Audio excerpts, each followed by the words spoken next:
Types of validity. बिल्कुल short में समझाएंगे ताकि आपको आसानी से चीज़ें समझ आ जाए। तो वैलिडिटी क्या होती है? वैलिडिटी एक तरह की कुछ ना कुछ अप्रोप्रिएटनेस या करेक्टनेस या मीनिंगफुलनेस कहते हैं। सिंपल सी बात, कोई भी चीज़ वैलिड होती है। कब होती है वो वैलिड? जब वो चीज़ आपकी कहीं पे भी प्रूव कर सकते हो उसे। जैसे फॉर एग्जांपल थर्मामीटर आपका सबसे बेस्ट एग्जांपल है इसका। थर्मोमीटर आपको क्या करता है? थर्मामीटर आपको बताता है कि आपकी बॉडी का टेम्परेचर कितना है ना। तो वो हमेशा एक्यूरेट टेम्परेचर बताता है। अगर किसी की बॉडी का टेम्परेचर नॉर्मल है तो वो नॉर्मल टेम्परेचर दिखाएगा, और अगर किसी की बॉडी का टेम्परेचर ज़्यादा बढ़ा हुआ है यानी फीवर है तो वो बताएगा। तो ये जो काम है थर्मामीटर का, ये क्या काम है? ये उसका काम है एक्यूरेसी बताना है। किसी चीज़ की जब हम एक्यूरेसी बताते हैं या किसी चीज़ के हम करेक्टनेस को हम डिफाइन करते हैं, कोई चीज़ ऐसी जो एक्यूरेट रिजल्ट दे, उसको हम कहते हैं कि ये रिजल्ट वैलिड है, एक्यूरेट है। समझ गए? सिंपल भाषा में आपकी अगर हम समझाएं तो कोई भी चीज़ अगर आपकी एक्यूरेट है तो उसको हम कहेंगे वो चीज़ क्या है? वैलिड है। क्लियर? चलिए अब हम पढ़ते हैं मेन जो हमें टॉपिक पढ़ना है, टाइप्स ऑफ वैलिडिटी। उसमें टोटल 5 तरह की वैलिडिटी हम पढ़ेंगे आज। Face validity, construct validity, criteria, formative और सैम्पलिंग। सबसे इजी आता है फेस वैलिडिटी। क्या होता है ये? बिल्कुल बेसिक होता है। इसके नाम में अगर आप जाओगे तो नाम से पता चल जाएगा। फेस वैलिडिटी मतलब होता है देख के कुछ ना कुछ वैलिडिटी को बताना। यानी कि जब भी कोई रिसर्चर सिर्फ और सिर्फ उसको किसी चीज़ को देख के अपने अंदाजे से, अपने लॉजिक से या अपनी सेंस से कुछ भी आंसर दे देता है, without any logic, without any research, without any deep study, बिना किसी डीप स्टडी के अगर कोई रिसर्चर किसी कंक्लूजन पे पहुंचा है, किसी नतीजे पे पहुंचा है, तो वो आपका फेस वैलिडिटी का पार्ट होती है। कैसे? जैसे अभी मैं आपको समझाता हूँ। देखो, ये सबसे बेसिक टाइप होती है वैलिडिटी की। ठीक है, इसमें सबसे ज़्यादा लेवल होता है सब्जेक्टिविटी का। सब्जेक्टिविटी मतलब बायसनेस, मतलब रिसर्चर की अपनी चॉइस, बिना किसी डेप्थ स्टडी के, बिना किसी साइंटिफिक स्टडी के। जैसे कि कोई भी रिसर्चर बिना किसी बात के ऐसे ही बात बोल देता है। जैसे मैंने बोला, I feel that Nitesh will get JRF this time without any deep study. मैंने देखा एक नितेश नाम का लड़का है, अच्छा लगा मेरे को देख के, लड़का चश्मा लगाता है, तो मैंने बोल दिया कि भाई ये लड़का ये JRF लाएगा क्योंकि ये पढ़ने वाला है। बट मैंने कोई रिसर्च नहीं करी। ऐसी कोई मैंने बच्चा देखा, चश्मे वाला बच्चा है, ठीक है, दूसरा एग्जांपल हम यहाँ पे ले लेते हैं। कोई मैंने देखा चश्मे वाला बच्चा और मैं कह दूँ यार चश्मे, ये बच्चा तो बहुत इंटेलिजेंट है, ये बहुत अच्छे नंबर लाने वाला है। क्यों? क्योंकि ये चश्मा पहनता है। चश्मा पहनने वाले ज़्यादातर इंटेलिजेंट होते हैं। इसका कोई सेंस नहीं है, कोई मैंने डीप स्टडी नहीं करी है, बस ऐसे ही बोल दिया। तो जब भी हम बिना किसी डीप स्टडी के अपने अकॉर्डिंग कोई भी आंसर दे देते हैं तो उसे हम क्या कहते हैं? उसे हम कहते हैं फेस वैलिडिटी। क्लियर? चलिए, बड़ा इजी था ये, तो आराम से समझ आ गया होगा। अगले पॉइंट आते हैं। अगला पॉइंट है कंस्ट्रक्ट वैलिडिटी। देखिए, कंस्ट्रक्ट वैलिडिटी क्या होता है? कंस्ट्रक्ट वैलिडिटी में आप 3-4 चीज़ें पढ़ोगे। एक तो आप ये पढ़ोगे कंस्ट्रक्ट क्या होता है, उसके बाद आप पढ़ोगे कंस्ट्रक्ट के बाद वेरिएबल क्या होते हैं, और उसी के साथ आप ये पढ़ोगे इंडिकेटर क्या होता है। पहले हम देख लेते हैं कंस्ट्रक्ट वैलिडिटी कहता क्या है। तो देखो, ये एक सुटेबिलिटी बताता है किसी मेजरमेंट टूल की। मतलब जब भी आप किसी टूल को, किसी चीज़ को आप मतलब हेल्प करते हैं ना किसी चीज़ के बारे में हमें जानने में, तो वो हमारा क्या कहलाता है? वो हमारा कंस्ट्रक्ट कहलाता है। कंस्ट्रक्ट मतलब होता है किसी चीज़ को बनाना, यानी कोई भी तरह का आइडिया, कोई भी तरह का हम आइडिया बनाते हैं ना, जिस आइडिया से हम अंदाज़ा लगाते हैं कि भाई इसका रिजल्ट ये होगा, तो that is called construct validity. For example देखो, यहाँ पे पढ़ के देखना, आपको क्लियर होंगी चीज़ें। To measure phenomena event being study, application of this can be effectively facilitated with involvement of panel of expert closely familiar with measurement and events. ठीक, अब क्या होता है इसमें कंस्ट्रक्ट में हम क्या क्या चीज़ें पढ़ेंगे? तो कंस्ट्रक्ट में हम डिटेल में इसकी, देखो इसमें बेसिकली ज़्यादा कुछ इंपॉर्टेंट आता नहीं है, लेकिन हाँ आपको बेसिक पता होना चाहिए। तो मैंने जैसे कि बताया, कंस्ट्रक्ट वैलिडिटी वो वैलिडिटी होती है जो हेल्प करती है हमें किस चीज़ का अंदाज़ा लगाने के लिए। ठीक है, और इसके अलावा मैंने आपको बताया कंस्ट्रक्ट वैलिडिटी में आप क्या क्या चीज़ें पढ़ोगे। तो देखो, इसमें आपको बेसिकली ये चीज़ें पढ़ने को मिलेंगी जो यहाँ पे आपके सामने 3 चीज़ लिखी हुई है।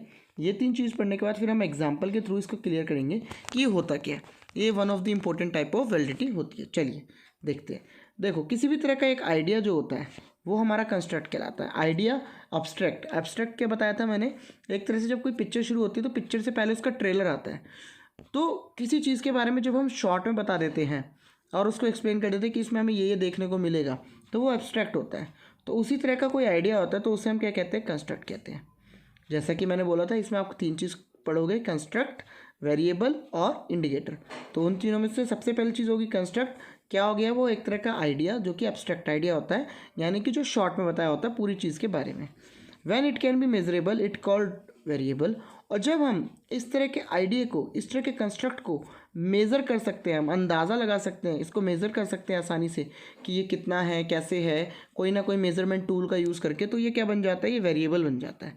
वही अगर हम इस वेरिएबल को देखते हैं और देख के एक्सप्लेन करते हैं कि ये है क्या, तो कहीं ना कहीं वो इंडिकेटर देता है। सिंपल भाषा में देखो, अगर आप मीनिंग करोगे ना, आपको तीनों चीज़ का मीनिंग क्लियर हो जाएगा। कंस्ट्रक्ट क्या होता है, एक आइडिया, ठीक है। वेरिएबल क्या होता है, जब उस आइडिया को हम मेज़र कर सकते हैं। और इंडिकेटर क्या होता है, देखो इंडिकेटर एक तरह का इशारा होता है। अगर हम नॉर्मल लाइफ में बात करें, जब आप जा रहे होते हो, अगर आप 2 व्हीलर पे हैं, 4 व्हीलर पे हैं, आपको जिस साइड मुड़ना होता है आप उस साइड का इंडिकेटर ऑन करते हैं, यानी कि आप कहीं ना कहीं उसको इशारा दे रहे होते हैं, जो इशारा एक्सप्लेन कर रहा होता है कि मुझे इस तरफ मुड़ना है। तो वही चीज़ होती है इंडिकेटर। उसी तरह से समझेंगे, when it observe to explain, आप उसको ऑब्जर्व करते हो एक्सप्लेनेशन करने के लिए, देखने के लिए कि हम इसको कैसे कैसे एक्सप्लेन करेंगे, उसको देखते हो, तो वो चीज़ क्या कहलाती है, इंडिकेटर। क्लियर हो गई। पहले एब्स्ट्रैक्ट आइडिया आया जो शॉर्ट में सारा आइडिया बताएगा, फिर उसके बाद अगर हम उसको मेज़र करेंगे तो वो हो गया वेरिएबल। और उस मेज़र, जो हमने मेज़र किया है, उसको हम इस तरह से ऑब्जर्व करें कि हम दूसरों को बता सके, एक्सप्लेन कर सके, तो हमारा क्या बन जाएगा, इंडिकेटर। क्लियर। चलिए अब बात करते हैं कंस्ट्रक्ट वैलिडिटी के एग्जाम्पल की। देखिए, to check the accuracy of the class by asking feedback of the student. मैंने क्या बताया था आपको, मैंने स्टार्टिंग में बताया था, कंस्ट्रक्ट क्या है, एक तरह का आपको आइडिया देता है, एक अंदाज़ा देता है, जिससे आप किसी चीज़ को मेज़र करने में हेल्प होती है, जिससे कि आपको कुछ चीज़ अंदाज़ा लगाने में हेल्प होता है। एक तरह का ऐसा हिंट होता है जिससे आप अंदाज़ा लगा सकते हैं कि ये क्या है। लाइक आपने किसी के हाथ में 2-4 बोतल देखी शराब की, तो आप कह सकते हो ये ज़्यादा ड्रिंक करने वाला पर्सन है। तो ये क्या हो गया, एक तरह का आप कंस्ट्रक्ट वैलिडिटी लगाते हो। आपने पहले एक आइडिया लगाया, फिर उसको देखा कि वो मेजरेबल होगा नहीं होगा, और उसके बाद एक्सप्लेनेशन कर दी उसकी। तो इसी तरह से, जैसे कि हम एक एग्जांपल ले रहे हैं कि अगर मेरे को क्लास की एक्यूरेसी चेक करनी है कि क्लास में जो आपको एक्यूरेसी पढ़ाई जाती है, यानी जो आपको पढ़ाया जाता है, वो कितना सही है, तो हम क्या करेंगे, बच्चों से फीडबैक ले लेंगे। ये सबसे बेस्ट होता है। तो कंस्ट्रक्ट वैलिडिटी में हम क्या करते हैं, बेसिकली हम अंदाज़ा लगाते हैं कोई भी चीज़ हम कर रहे हैं वो कितनी एक्यूरेट है। ठीक, इसमें क्या होगा, सबसे पहले हम इसमें वो क्वेश्चन सेट कर देंगे जो क्वेश्चन हेल्प करेंगे हमें समझने के लिए कि क्लास कितनी एक्यूरेट है। मेरे को फीडबैक पूछना है, तो फीडबैक में ऐसे क्वेश्चन डाल दूंगा जिस क्वेश्चन से मुझे पता चलेगा कि हमारी क्लास कितनी एक्यूरेट है। लाइक मैंने बच्चे से पूछ लिया कि कॉन्सेप्ट क्लियरेंस कितनी है, बच्चे उसको 1 से लेकर 5 का तक मार्क दे देंगे कि 4 out of 5, 5 out of 5, 2 out of 5, तो यानी कि क्लास में कितनी कवरेज हो रही है। ऐसे ही मैंने देखा सिलेबस कितना कवर हो रहा है उसमें, वो चीज़ देख ली, तो उसमें ही मैंने ऐसे ही बोल दिया कि आप 1 से 5 में रैंक दे दो। तो क्या हो रहा है, इससे मैं क्लास की एक्यूरेसी चेक करूँगा कि मैंने 5 पॉइंट लिखे, 5 पॉइंट में कितने कितने आए, तो मेरे पास एवरेज आ जाएगा कि एवरेज बच्चों को कितनी पसंद आई क्लास। क्लियर। थोड़ा लेंदी हो सकता है, थोड़ा लंबा हो सकता है, लेकिन आपको समझ आना चाहिए, वो मेन बात है। ठीक, लास्ट में एक बार मैं इनको गो थ्रू भी कराऊंगा फास्ट तरीके से। ठीक, चलिए थर्ड पे आते हैं।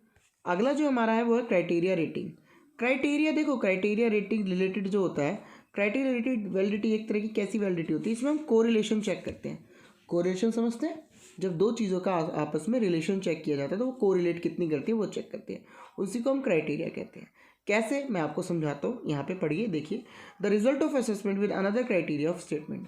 मैंने क्या किया, 2 अलग अलग असेसमेंट्स ली और दोनों को आपस में कंपेयर किया, और कंपेयर करने के बाद जितना ज़्यादा कोरिलेट किया आपस में, उतना ज़्यादा वो क्या होगा, एक्यूरेट माना जाएगा या वैलिडिटी उसकी मानी जाएगी।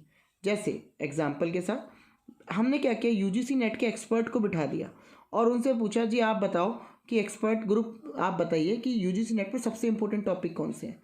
तो उन्होंने बोला पेपर 1 में रिसर्च एप्टीट्यूड आ गया, डीआई आ गया, ठीक है, और आपका टीचिंग एप्टीट्यूड आ गया। ये हमारे अकॉर्डिंग सबसे बेस्ट है, जिससे हम बच्चों को अच्छे से जज कर सकते हैं।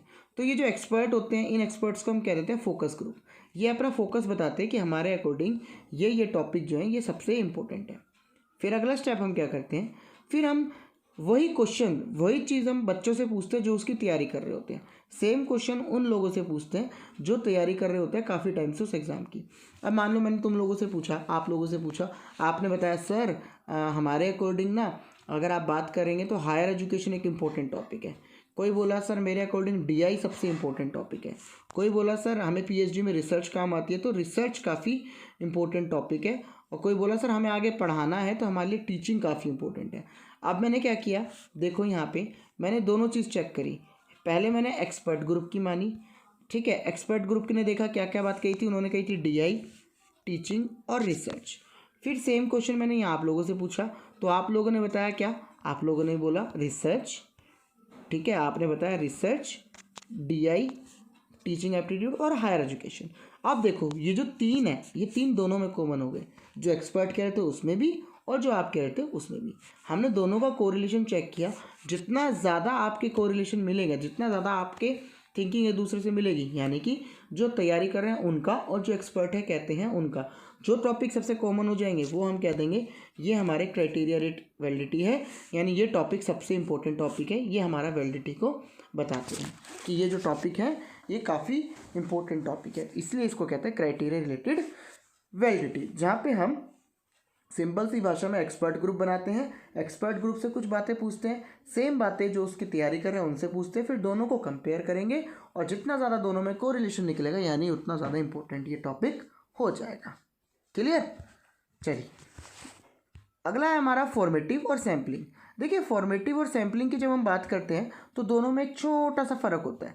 जब हम फॉर्मेटिव की बात करेंगे तो हम इफ़ेक्टिवनेस की बात करेंगे, कितना इफेक्टिव रिजल्ट आया, कितना ज़्यादा हमारे रिजल्ट इफेक्टिवली इंक्रीज़ हुए, इम्प्रूव कितनी हुई हमारी एडुकेसी। यहाँ पे हम किसी न किसी स्पेशल फैक्ट पे या स्पेशल एस्पेक्ट पे ध्यान देंगे। लाइक मैंने देखा आप में से कुछ लोगों की रिसर्च एप्टीट्यूड नहीं स्ट्रॉन्ग थी, मैंने क्या किया, रिसर्च एप्टीट्यूड पे लेक्चर लेने शुरू करे और इसको आप सभी के लिए स्ट्रॉन्ग बनाया। तो मैंने स्पेसिफिकली रिसर्च एप्टीट्यूड पे फोकस किया और ताकि आप लोगों की इफेक्टिवनेस इसमें बढ़ जाए, एडिक्वेसी इसमें बढ़ जाए। तो जब भी आप किसी स्पेसिफिक एस्पेक्ट्स पे काम करते हो तो वो फॉर्मेटिव में आता है। जैसे कि to develop initiative to increase the level of understanding of the concept with the student on an academy platform. मतलब कि वही चीज़ उन्होंने बोला कि कोई एक प्लेटफॉर्म है अन अकेडमी का, उस प्लेटफॉर्म पे अगर हम लेवल ऑफ अंडरस्टैंडिंग देखना चाहते हैं तो हम स्पेसिफिक टॉपिक ले लेंगे और बच्चों से पूछेंगे बच्चों रिसर्च कैसी है आपकी। जो मैंने एग्जांपल दिया वो बेस्ट एग्जांपल है। मेरे को जानना है कि आप लोगों की रिसर्च कितनी आपके लिए कितनी टफ है रिसर्च, आप लोग कितना घबराते हैं और मैं उस चीज़ को इम्प्रूव करना चाहता हूँ। तो मैंने रिसर्च पे स्पेशली आपके फोकस किया, तो मैं क्या कर रहा हूँ, एक तरह से फॉर्मेटिव वैलिडिटी का यूज़ कर रहा हूँ, जहाँ पे बेसिकली मैं आपका इफेक्टिवनेस बढ़ा रहा हूँ किसी स्पेसिफिक एस्पेक्ट्स पे। क्लियर? जो फॉर्मेटिव होता है उसी के अपोजिट आता है सैम्पलिंग। वहाँ पे स्पेसिफिक था ना, यहाँ पे एरिया वास्ट हो जाता है। सैम्पलिंग आपको पता है ये पूरा का पूरा सैंपल, पूरा का पूरा एरिया है, इसमें से हमने कुछ सैंपल उठा लिया है। तो सैम्पलिंग वैलिडिटी में वो चीज़ आती है कि अगर हमारा सैम्पलिंग वैलिडिटी सही है तो हम मान लेंगे कि हमारा पूरा का पूरा रिजल्ट सही है। ठीक है, क्लियर? अब इसको पढ़ के देख लेते हैं क्या कहता है ये टॉपिक। चलिए देखते हैं। सो सैम्पलिंग, कलर ये रेड ले लेते हैं। It ensure that the area of coverage of vast in research, वही सिंपल सी बात कि यहाँ पे एरिया कितना होता है, वास्ट होता है। फॉर्मेटिव में क्या था, स्पेसिफिक था, यहाँ पे क्या हो गया, वास्ट हो गया। पहला point difference. In this type we take some sample population to measure item. हम क्या करेंगे, छोटा सा सैंपल लेके पूरी पॉपुलेशन को बता देंगे। वहाँ पे हम क्या कर रहे थे, वहाँ पे हम स्पेशल टॉपिक ले रहे थे, हम स्पेशली एक टॉपिक ले रहे थे। यहाँ पे हम पूरे के पूरे की पॉपुलेशन को थोड़े से सैंपल से मेज़र कर लेंगे। क्लियर? यहाँ पे जो हम डिपेंड होते हैं, किस चीज़ पे डिपेंड होता है सैम्पलिंग वैलिडिटी, कौन सा सैंपल मुझे लेना है, कौन सा सैंपल मुझे नहीं लेना है, किस चीज़ पे डिपेंड है, ये डिपेंड होती हैं चीज़ें depending on the aim and objective of study. मेरे को जानना क्या है, अगर मेरे को जानना है डोमिनोज के पिज़्ज़ाज़ में और पिज़्ज़ा हट के पिज़्ज़ाज़ में टेस्ट में कितना फ़र्क है, तो मैं दोनों का एक एक पिज़्ज़ा लूँगा और दोनों के एक एक पिज़्ज़ा में से एक एक पीस खाऊंगा और दोनों के एक एक पीस से बता दूंगा कि इस पूरे पिज़्ज़ा का टेस्ट कैसा है और इस पूरे पिज़्ज़ा का टेस्ट कैसा है, और मैं ईजिली दोनों को कंपेयर कर लूँगा। ये हो गया हमारा वास्ट। वहीं पे अगर मैं यहीं पे फॉर्मेटिव डाल दूँ समझाने के लिए, तो मैं देखूँ डोमिनोज़ के एक स्पेशल पिज़्ज़ा के लिए अगर मेरे को जानना है डोमिनोज़ में जो डबल चीज़ मार्गरेटा पिज़्ज़ा होता है वो कैसा है, तो मैं स्पेसिफिकली फोकस करूँगा मार्गरेटा चीज़ पे कि जिस तरह की वो चीज़ यूज़ कर रहे हैं वो कौन सी चीज़ की यूज़ है, वो कितनी क्वालिटी की है। जब मैं स्पेशली उस पर ध्यान दूंगा तो फॉर्मेटिव। जब मैं पूरे एस्पेक्ट पे ध्यान दूंगा कि पूरे पिज़्ज़ाज में टेस्ट कैसा है, तो आएगा आपका सैम्पलिंग। क्लियर? जब हम बड़े एरिया की बात करेंगे तो सैम्पलिंग वैलिडिटी, स्पेसिफिक एरिया की बात करेंगे फॉर्मेटिव वैलिडिटी। जैसे यहाँ पे एग्जांपल भी है, to check the teaching style of teacher with student in a classroom we check. अब मेरे को देखना है कि एक टीचर कैसा अच्छा पढ़ाता है क्लास में और बच्चे उससे कितने सेटिस्फाइड हैं। तो मैं आपसे ये सब क्वेश्चन पूछ लूँगा, आपके पूछूंगा कि भाई डाउट क्लियर हो रहे हैं कि नहीं हो रहे, पढ़ाते कितना एक्यूरेट हैं, सही पढ़ा रहे हैं नहीं पढ़ा रहे, बच्चों से इंटरेक्शन कितना है, और टीचर और स्टूडेंट। चलिए रिपीट करते हैं सारी टर्म्स को एक बार दोबारा से। सबसे पहले मैं सैम्पल की बात करता हूँ, ठीक है।